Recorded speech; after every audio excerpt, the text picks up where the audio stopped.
Hola, ¿qué tal, queridos amigos? Bienvenidos a un nuevo episodio de Vladimir y Punto. Por segunda vez, desde que iniciamos este programa, este formato en Vladimir y Punto, tenemos con nosotros al invitado de hoy. Se trata de Freddy Guevara, dirigente del partido Voluntad Popular. ¿Cómo estás, Freddy? ¿Cómo te va? Saludos, saludos, gracias por la invitación.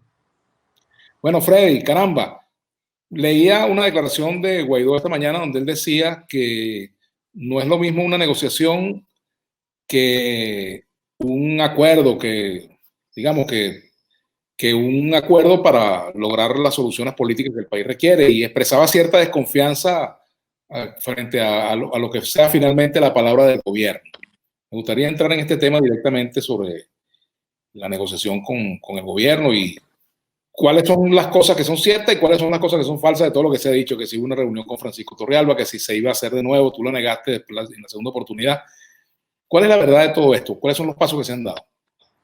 Bueno, diría primero que el presidente Guaidó dice muy claramente la diferencia entre una negociación y un acuerdo, porque Y esto una a veces es solución a lo que política. nos han planteado en la comunidad internacional y nos dicen, no, la solución es una negociación.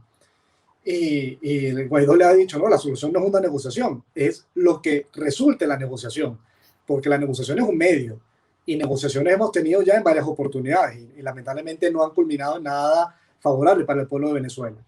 Entonces, cuando se entiende que la salida no es que es una negociación, sino un acuerdo, dentro del cual la negociación es un elemento fundamental, pero que alrededor de la negociación tienen que ocurrir varias cosas, como la unidad de las fuerzas democráticas, la presión del pueblo de Venezuela, la presión internacional, los incentivos y muchos otros elementos, entendemos que entonces el proceso político es mucho más allá de una mesa de negociación con unos delegados de un lado y otros delegados de otro. En ese sentido, hemos avanzado nosotros en, primero, el planteamiento público de la propuesta. También lo hemos planteado a diferentes actores. Yo no tengo ningún problema ni en reunirme, ni en reconocer reuniones con actores del régimen. Yo me reuní con Torrealba, tal como lo reconocí públicamente, y tal como también cuando haya esas reuniones las confirmo yo, no porque las anuncie Maduro. En efecto, ese lamentable mensaje que dio Maduro, lo grave de ese mensaje no fue en sí que él dijera que nos íbamos a reunir, porque insisto, ya me había reunido y ya lo había dicho públicamente. Es la banalización de un tema tan serio como una negociación para encontrar una crisis, y al decir que nosotros estamos yendo es para buscar una candidatura para Guaidó. Y ellos dicen que eso fue en broma, obviamente fue en broma, se estaba riendo cuando le estaba diciendo, pero es que un tema tan serio como buscar una solución para Venezuela no se puede tratar de esas maneras. Entonces, Ahora, entonces nosotros, también esa puede ser ¿sí? parte de la estrategia del presidente Maduro para, como quien dice, picarlos a ustedes. Sí, sí, también, Ustedes le claro. coman casquillo. A ver, que él haga esos comentarios no va a impedir que nosotros nos salgamos de este camino. Es decir, la verdad es que el proceso de lograr un acuerdo en Venezuela está muy por encima de que Nicolás Maduro es una broma y me moleste a mí o no. O sea, yo no, eso no depende de eso. Aquí hay algo que está muy por encima de nuestros egos, de nuestra reputación, de nuestros intereses políticos, y es salvar a este país que se está muriendo. O sea, la gente literalmente se está muriendo.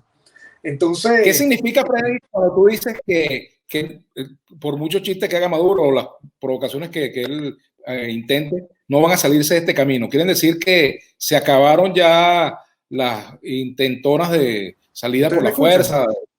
Ah, te escucho, sí, te escucho. Ahora, no te escuché tu pregunta, disculpa, Vladimir. Ah, te ¿Qué preguntaba, significa? ¿qué significa cuando tú dices que por muchas provocaciones y chistes que haga Maduro no se van a salir de este camino, del camino de la negociación? O sea, ustedes renuncian a la violencia, a la fuerza, para la toma del poder. Mira, nosotros nunca hemos ejercido la violencia para tomar el poder. Ni somos militares ni somos guerrilleros. Quienes ejercieron la fuerza para tomar el poder fueron quienes están hoy en día en el régimen, intentaron el 4 de febrero, y quienes han ejercido la violencia y han matado venezolanos han sido ellos. Ahora, nosotros hemos ejercido el derecho a la protesta, hemos ejercido el derecho a la presión, a buscar, activar mecanismos de presión internacional consagrados en nuestra Constitución. Y el régimen ha querido vandalizar y criminalizar la protesta ciudadana y la protesta social. Nosotros nunca se nos ha comprobado un arma, todas han sido obviamente sembradas, ni ellos mismos se los creen cuando intentan sembrar alguno de nosotros. Así que la fuerza democrática jamás han asumido el camino de la violencia, ni de la fuerza. El 30 de abril fue un camino de violencia, de fuerza. ¿Qué fue el 30 de abril?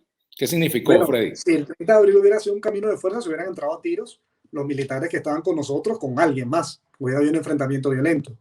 El 30 de abril fue un intento que se articuló del presidente Guaidó y el comisionado López para buscar una transición en Venezuela a través de un acuerdo con actores del Tribunal Supremo de Justicia y de la Fuerza Armada, darle una solución institucional a esta crisis. Lamentablemente no se dio, tuvo las consecuencias que todos tenemos, pero en efecto no fue un golpe de Estado. Un golpe de Estado hubiera implicado movilizarse y caerle a tiros a otra guarnición o a alguien del régimen, y eso no pasó. Yo estaba en la embajada en ese momento refugiado, pero fui testigo obviamente de lo que ocurrió porque lo vi como todo el país, pues, ¿no?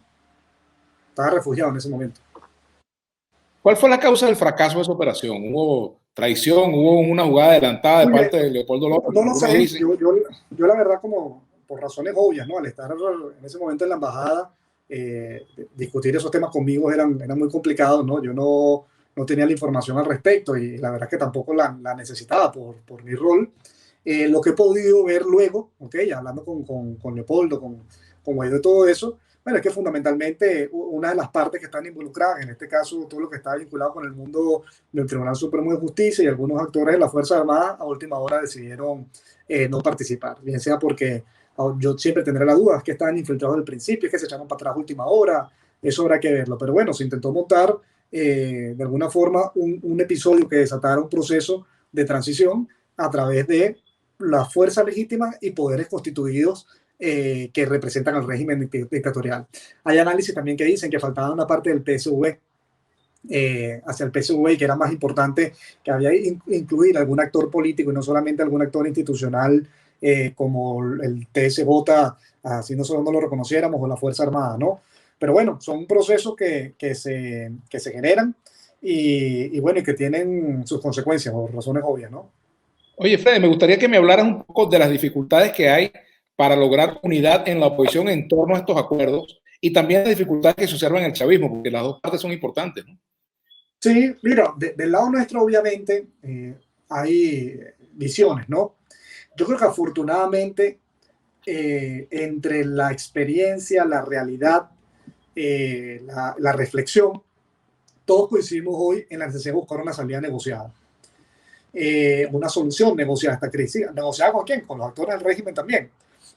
Ahora, también con la comunidad internacional.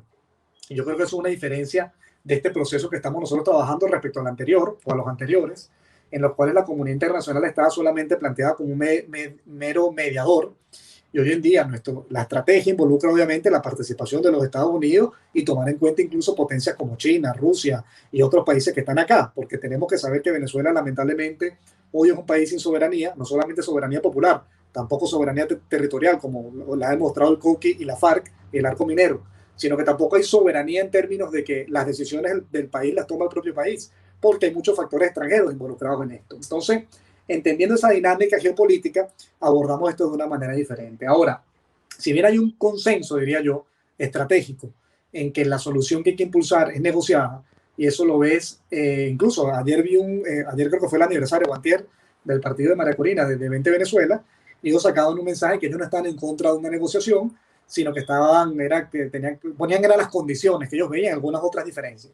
Entonces, fíjate que ya hay una gran coincidencia en que el foco de lo que hay que buscar ahorita es una salida negociada. Es decir, que todo lo que se ha construido y todo lo que ha pasado hasta el momento nos tiene que servir para plantear una solución negociada que lleve a un acuerdo de salvación nacional. ¿Dónde pueden haber diferencias? Pueden haber diferencias en los tiempos, en las prioridades, en si hay condiciones previas o no y de qué tipo, ese tipo de cosas que por supuesto es parte de un proceso que estamos construyendo y que el equipo que está trabajando la parte de la negociación está haciendo un gran esfuerzo para tratar de involucrar a la mayor cantidad de personas. De hecho, lo que pasó con Enrique Capriles y con Stanley González es precisamente un esfuerzo de esa naturaleza, de buscar incluir, tal como dijo el presidente Guaidó, la mayor y mejor unidad posible. Porque mientras más actores... A mí una fuente ¿Cómo? A mí una fuente de Primera Noticia me dijo que la presencia de Capriles o de un representante de Capriles, en este caso Stanley González, en la reunión de Bogotá, tenía que ver con una solicitud expresa de los Estados Unidos. Bueno, no es la información que tengo, pero obviamente yo sí creo que es importante, la comunidad internacional siempre nos pide mayor unidad, siempre nos pide. Igual de María Corina piden de la mayor cantidad de actores posibles, de la sociedad civil.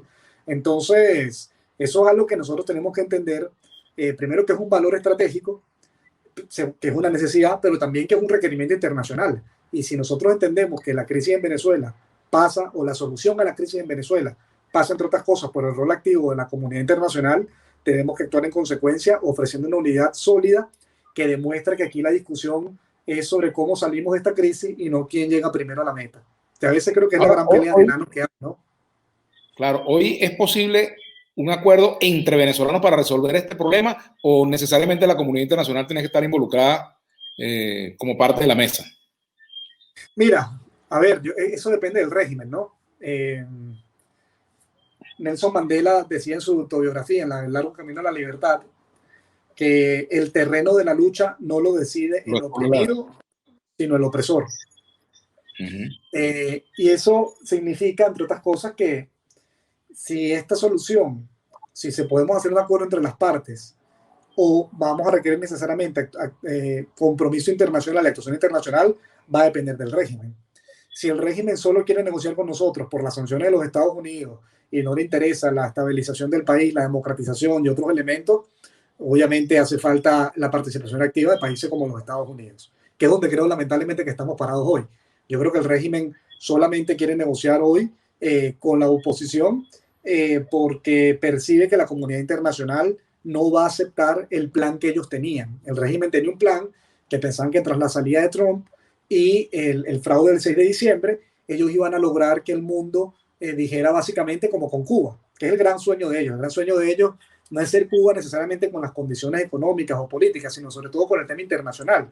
Es que afuera digan, bueno, vamos a calarnos nada, sabemos que hay un sistema que no es democrático, pero bueno, hacemos negocios, los españoles traen al Meliá y los canadienses hacen vacaciones y cosas así. Pues. Eso es el gran sueño de ellos, pues, ¿no? Entonces, bueno, tendríamos un país lleno de pobreza y de gente reprimida y torturada, pero tendrían sus fiestas en Canaima, como la tienen ahorita. Eso es el gran sueño de esta gente en la situación actual.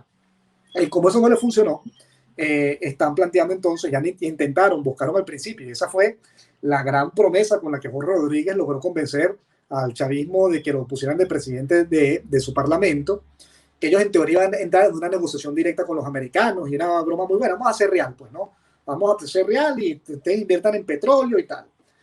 No se la compraron. En efecto, hay una posición de las democracias, que esto es un asunto de derechos humanos y algo esencial, que no se puede tolerar, y por ende, y les respondieron además muy claramente que si querían una negociación tenía que ser a través del gobierno interino y la Asamblea Nacional y las fuerzas democráticas. Entonces, para hacerte esta reflexión larga, corta, yo te diría que lamentablemente creo que hoy, por la visión antidemocrática del régimen, cualquier acuerdo político pasa necesariamente por la participación de la comunidad internacional. Ahora, fíjate tú, se intentaron de parte de Estados Unidos, de parte de la Unión Europea, se intentaron con las sanciones, se intentó digamos, en el caso del G4, intentaron mecanismos de presión interna y no pudieron lograrlo. ¿Con qué fuerza real cuenta la oposición hoy a lo interno para forzar al gobierno a un acuerdo? ¿Hasta dónde le alcanza la cobija? Me preguntaste por lo interno, pero te digo algo de lo que dijiste externo. Las sanciones no tumban regímenes, ¿no? Regímenes. Las sanciones no generan cambios en sí, pero las sanciones generan condiciones para buscar cambios de comportamiento. Si las sanciones no fuesen importantes, Maduro no estaría todo el tiempo pidiendo levantamiento de sanciones. Y hoy lo acaba de decir. No, más bien un recurso retórico, porque al fin y al cabo eso no pone en peligro su gobierno, como tú muy bien nos dices. No creo que es retórico porque lo plantean en serio, es decir, lo plantean en las reuniones también, no solamente en lo público. Entonces, yo la verdad es que nunca he entendido a aquellos sectores que dicen queremos una solución negociada y que levanten las sanciones ante la negociación. Si al final el régimen solo negocia si se siente presionado para ello. Ahora, en cuanto a los elementos internos, ¿verdad? Ahora, ¿ustedes llegarían a admitir que las sanciones afectan directamente a la población o no les parece así? Mira, yo creo que no es un tema de admitir o no. El planteamiento que ha hecho el presidente Guaidó es muy claro. Nosotros estamos absolutamente de acuerdo con que haya un proceso de levantamiento progresivo y condicionado de sanciones si esto contribuye, o mejor dicho, si esto es a cambio, por eso es condicionado y progresivo, a una democratización del país. Y no es una palabra, no es una propuesta nuestra. Los propios Estados Unidos, que son los dueños de las sanciones, nosotros no las ponemos, las ponen los Estados Unidos. Ellos han dicho públicamente que están dispuestos a levantar las sanciones si hay liberaciones de presos políticos, elecciones presidenciales y parlamentarias, etc. Porque las sanciones son un mecanismo doble. Es un mecanismo político, de presión política, pero también es un mecanismo que tenemos que tener muy claro de protección de los propios países. Es decir, cuando los Estados Unidos sancionan, por ejemplo, alguna institución del Estado, que fue utilizada para lavar dinero o a generar corrupción, no solamente lo hacen porque nos quieren mucho como venezolanos, lo hacen también porque esas instituciones han sido utilizadas para utilizar el sistema financiero estadounidense para generar corrupción y lavado de dinero. Entonces, el problema que refleja Venezuela para el hemisferio, para la región, yo diría para el mundo, necesita una solución política que por supuesto involucra a la comunidad internacional, pero que pasa por asumir que los actores del régimen digan y entiendan que no se pueden quedar en el poder para siempre, que hay que volver a una normalidad democrática, que tiene que haber convivencia democrática, que a la gente no la puedes torturar, que a los presos no los puedes matar, que a los opositores no los puedes meter presos, y que por pensar diferente solamente, obviamente, y que en efecto tú no puedes llevar un país a esta situación en la que estamos hoy, que no puedes tener una fuerza armada vestida de rojo y que no puedes estar en un país que constantemente esté todos los días en crisis, ¿no? En el que si llega el agua uno celebra. Eso no tiene sentido. Freddy, hablando un poco del chavismo, Diosdado Cabello, ¿está de acuerdo con la negociación? ¿Qué información tienes tú? ¿La está obstaculizando? No lo sé, la verdad no lo sé. No, me cuesta, me cuesta pensar que sí, pero al mismo tiempo me cuesta pensar que Diosdado Cabello no sepa que cada día lo han venido desplazando más internamente y que si ese camino sigue así, es cuestión de tiempo que lo terminen de sacar y bueno, lo dejen como Rafael Ramírez o cualquier otro, ¿no? Yo creo que Diosdado Cabello es uno de los que tiene que empujar para que haya una solución negociada en la que él también tenga vía política y no dependa solamente de los avatares que pasan allá dentro del PSV y las facciones que hay. Y eso no pesó también en la oposición del G4, en el sector que encabeza Guaidó, para entrar en negociación en vista de que se negoció el CNE sin la presencia de ustedes, en fin. ¿Qué No cosa? fue más o menos el mismo razonamiento. Me refiero al mismo razonamiento. Se negocia un CNE sí, y ustedes no estaban presentes en esa negociación, estaban quedando fuera de un nuevo momento político. ¿Eso es lo que los mueve también a ir a una negociación o no tiene nada que ver? No, a ver, primero diría que ya nosotros no somos un tema solamente del G4, aquí está planteada una plataforma unitaria más amplia que la compone más de 42 partidos políticos. Obviamente el G4 sigue siendo unos actores muy importantes y la directiva hoy de la unidad ya no solamente es el G4, son ya 10 partidos políticos que están allá, entre los cuales está la Causa R, COPEI, Encuentro Ciudadano, Convergencia, Movimiento Progresista, Proyecto Venezuela, y además, por supuesto, de los 4 partidos del G4. Pero respondiendo de manera directa, yo creo que, mira, al final de cuentas, la decisión nuestra de entrar en un proceso de negociación fue mucho antes de esto. Nosotros tenemos discutiendo esto, la verdad, desde noviembre del año pasado, una vez viendo precisamente cómo buscábamos una solución a este juego trancado que estábamos, y entre otras cosas tarda mucho en presentarse porque no puede ser una propuesta solamente de Guaidó. Estamos todo el proceso de construir la plataforma unitaria, partiendo de la premisa de que el G4 precisamente no era suficiente, y también acordando con la nueva administración de los Estados Unidos. Es decir, si bien los Estados Unidos mantiene la posición, la verdad es que entrar en un proceso de esta naturaleza requiere fundamentalmente también un compromiso claro de los americanos de acompañar un proceso de este tipo.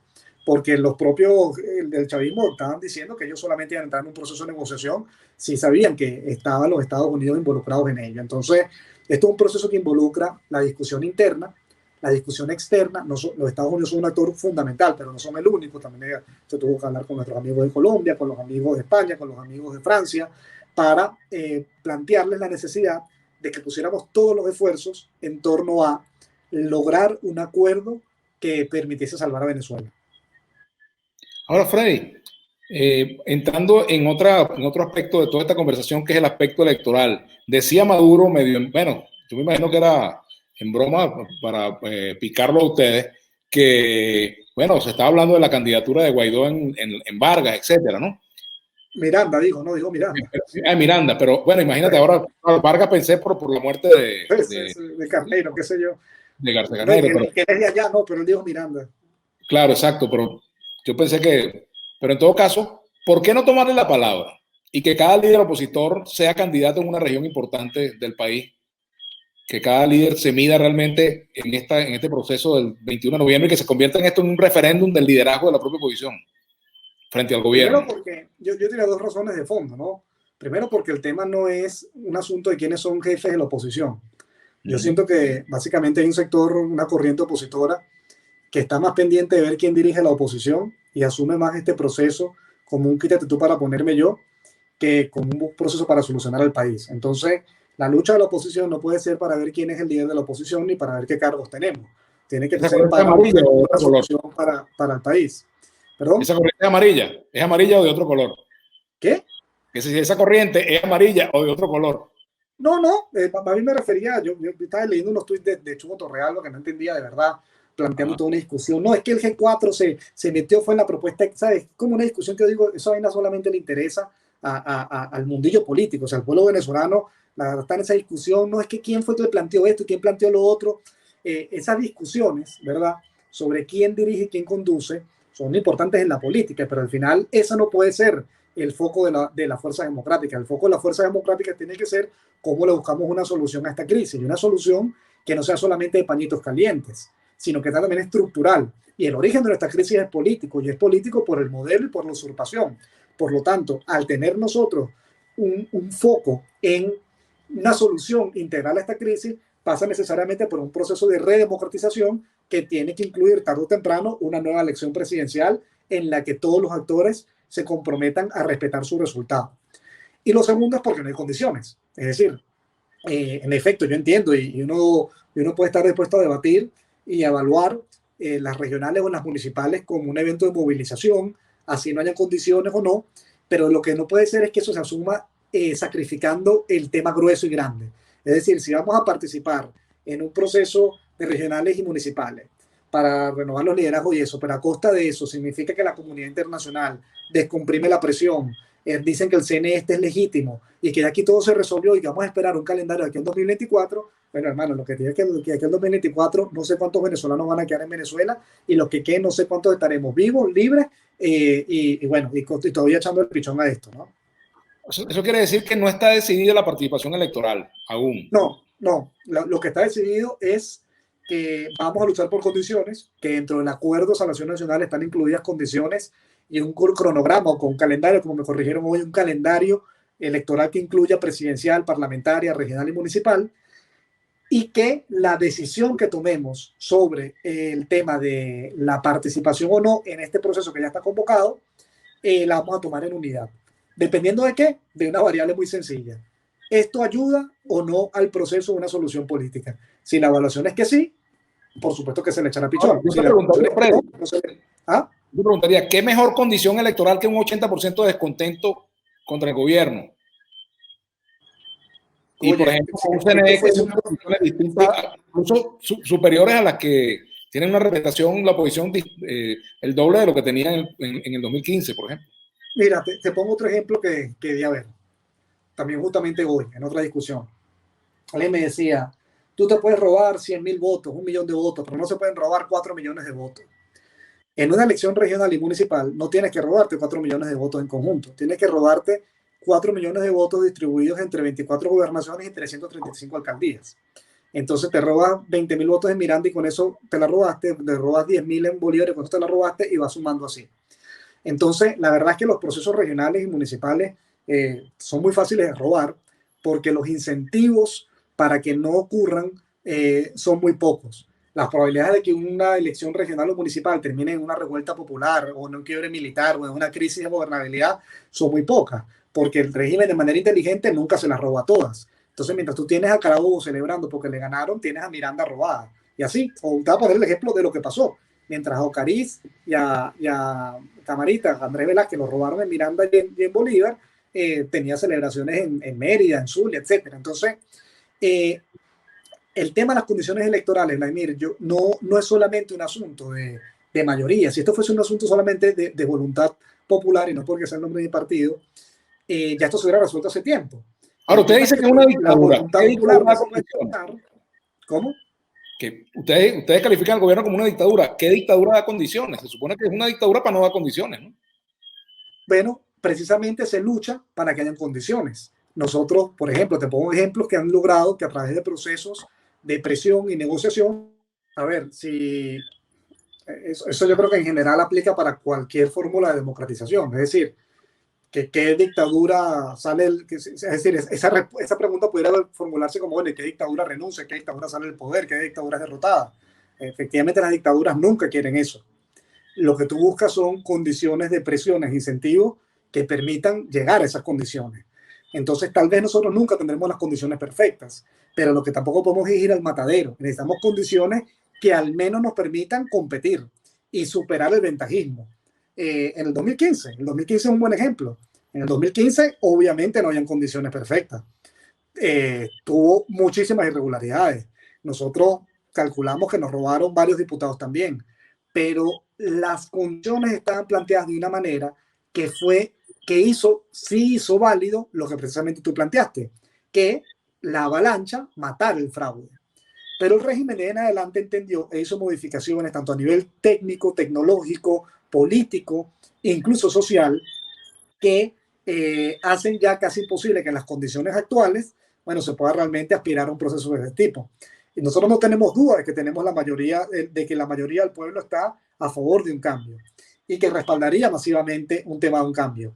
El gran tema es que la dictadura sabe también eso y por eso no quiere dar condiciones. Entonces, esto no se trata solamente de conseguir condiciones electorales. Sabemos que ellos, para darlas, también van a involucrar un proceso más amplio de negociación que involucrará garantías democráticas para todos, qué pasa con el que gana, qué pasa con el que pierde, etcétera, etcétera, etcétera. Y cómo llegamos Eso no será una de las cosas eso no será una de las cosas que tranca cualquier negociación. El no saber, por ejemplo, qué va a pasar el día siguiente, si hay unas elecciones presidenciales, qué va a pasar con el presidente, con los ministros, con los diputados, con los embajadores, con la familia. Sí, sí. No, yo creo que muchos lamentablemente, muchos de los actores que están ahí saben que han cometido acciones que les van a tomar consecuencias, y muchos de ellos crímenes incluso. O sea, hay unos que están siendo investigados por crímenes de lesa humanidad, imagínate.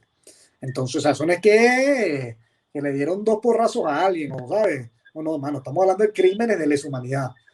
Entonces, eso ocurre. Bueno, la fiscalía, aunque tardíamente, tomó unas medidas, ¿no? En el caso del concejal de Primera Justicia que fue asesinado, en el caso de, y en otros casos, pues que se ha reconocido el caso del capitán Arevalo, creo que era el nombre de él, ¿no? Sí, lo que pasa es que todos sabemos que es una maniobra de Tarek para tratar de aplicar a lo que llaman el principio de complementariedad, y es tratar de decirle a la Corte Penal que aquí en Venezuela sí hay justicia, entonces que no hace falta que investiguen afuera. El problemita que tiene Tarek al respecto, para poder demostrar eso, es que delitos como tortura involucran toda la cadena de mando. Y si Tarek se mete en eso, o puede terminar el metido investigándose el mismo, o puede terminar metiéndose con algún capo, con un capo o con un jerarca del régimen, ¿no? Entonces, ahí entran esas discusiones. La verdad es que el tema de la justicia transicional es tan importante porque a nosotros nos decía alguien, ustedes no pueden, de la oposición me refiero, nos decían, ustedes no pueden negociar lo de la Corte Penal Internacional. Y eso es cierto, nosotros no tenemos cómo negociarlo. Lo único que nosotros sí podemos hacer es acordar, a través de un acuerdo de salvación nacional, un proceso de reinstitucionalización del país en el que haya justicia, y que al haber justicia en Venezuela, entonces no haga falta la justicia internacional porque se hizo en Venezuela. Entonces ahí se aplicaría la complementariedad. Pero hoy, en las condiciones actuales, que el régimen se olvide que afuera le van a comer el cuento de que es que aquí sí hay instituciones. O sea, que hay instituciones. Es más, yo estoy seguro, yo no sé qué hay detrás de lo del tipo de, ¿cómo se llama? El del acto de los Andes. Pero eso fue alguna comisión que le quitó a alguien, algunos reales que no le pasó a otro. A mí nadie me va a decir que es que eso fue de la noche a la mañana, que ahora se volvieron anticorrupción los del régimen. Algún callo pisó ese tipo que está ahí y bueno, y cayó preso por eso. Oye, por cierto, hablando de eso, ¿en qué quedaron las investigaciones de las denuncias que se hicieron sobre manejo irregular de fondos del gobierno interino? Las denuncias que hizo el doctor Calderón Berti, otros incluso documentos de Primera Justicia que exigían investigación en torno a esto. ¿Qué bueno, hoy sale en la mañana de nuevo un proceso nuevo de rendición de cuentas. Con estos temas anteriores, por ejemplo, el de Cúcuta, la Fiscalía colombiana, todavía al son de hoy, pues colombiana, no estamos hablando, no es nuestra, no fue que pusimos a Alice Ortega, todavía no he encontrado ni un solo indicio de corrupción con el tema de Cúcuta. Yo creo que esa fue la mejor decisión que nosotros hicimos y que, por supuesto, el propio embajador Calderón Berti también la solicitó él. Transparencia Internacional, que también participó en ese proceso, no encontró ningún tema que involucrase corrupción con la ayuda humanitaria. Sí plantearon temas de transparencia, de cómo se rendían cuentas en ese tema, pero de corrupción como tal, de que alguien se quedó ayuda humanitaria, tampoco lo encontraron. Con todo el tema, por ejemplo, la ayuda humanitaria de USAID y el concierto, la propia ONG y la propia fundación que montó el concierto ha sacado públicamente en qué lo destinaron y han dicho que no se lo dieron al gobierno interino. El propio USAID y la Unión Europea han dicho 1000 veces que el gobierno interino no maneja eso y que tampoco es cierto que las ONGs que ellos montan, que ellos les dan eso, las montamos nosotros, que es el otro cuento que dan. Entonces, mira, la verdad es que hasta este momento no ha habido ningún proceso real que demuestre que ha habido corrupción dentro del gobierno interino. Incluso un senador colombiano, no sé si ustedes recuerdan, que hizo una denuncia de monómero, luego se retractó también públicamente, y eso está así, pues, ¿no? Y temas como Citgo, que han dicho miles de cosas, Citgo nada más y nada menos está intervenida por el Departamento de Justicia de los Estados Unidos. O sea, imagínate robar con esos tipos allá adentro. O sea, no es posible, pues. Entonces, mucho de esto se queda entre ataques políticos y fake news mezclados con intencionalidad. Por cierto que tú estabas en la Comisión de Contraloría cuando se hizo la investigación contra Rafael 2016, Ramírez. exactamente. Se intentó hacer la investigación contra Rafael Ramírez. ¿Qué pasó allí? ¿En qué concluyó por fin esa investigación? Bueno, le declaramos la responsabilidad política, que es lo que puede hacer el Parlamento, y llevamos a Contraloría y a la Fiscalía eso. Se encontraron 9.000 millones de dólares más o menos que no se podían explicar. Eso fueron solamente en 11 casos. Que por cierto, el mismo Tribunal Supremo de Justicia, que luego lo persiguió, fue el mismo Tribunal Supremo de Justicia que me prohibió a mí investigarlo. ¿Ah? Esas son las vueltas de la revolución. Mira, Freddy, el exdiputado Américo de Gracia, ya vamos a terminar, había anunció que regresa a Venezuela la semana que viene para intentar mover el panorama electoral y postular su candidatura. En fin, ¿tú le recomiendas que venga a Venezuela? ¿No le recomiendas que venga? ¿Le recomiendas que participe, que no participe, que intente participar, que no intente? Mira, yo creo que los que estamos indultados, yo respeto la decisión de cada quien, ojo. Al final, aquí en Venezuela no hay justicia y todos tenemos libertad condicional. Cuando digo todos, somos todos, hasta tú mismo. Es decir, tú el día de mañana te pones a decir lo que no le gusta al régimen o pisas un callo, denuncias la corrupción de alguien y te puedes meter preso. Igual a mí, ¿no? Entonces, yo soy muy respetuoso de las decisiones que tome cada quien sobre qué hacer con su libertad y dónde cree que puede ser más útil a la causa.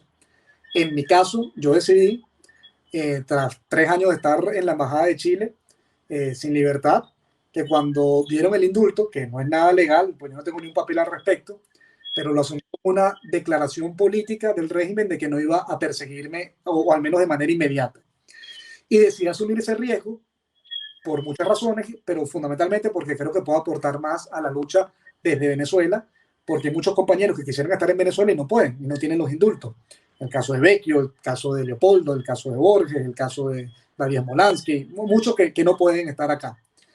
Yo particularmente creo, o yo tomé la decisión de que por tener el indulto debía estar acá, pero respeto al que decida, estando afuera, y tener el indulto, aún no venir, porque estar aquí no es manguango. Pues a mí me sigue el SEBIN todos los días y te persiguen y te insultan y, ¿sabes? Me explico, y te generan acoso.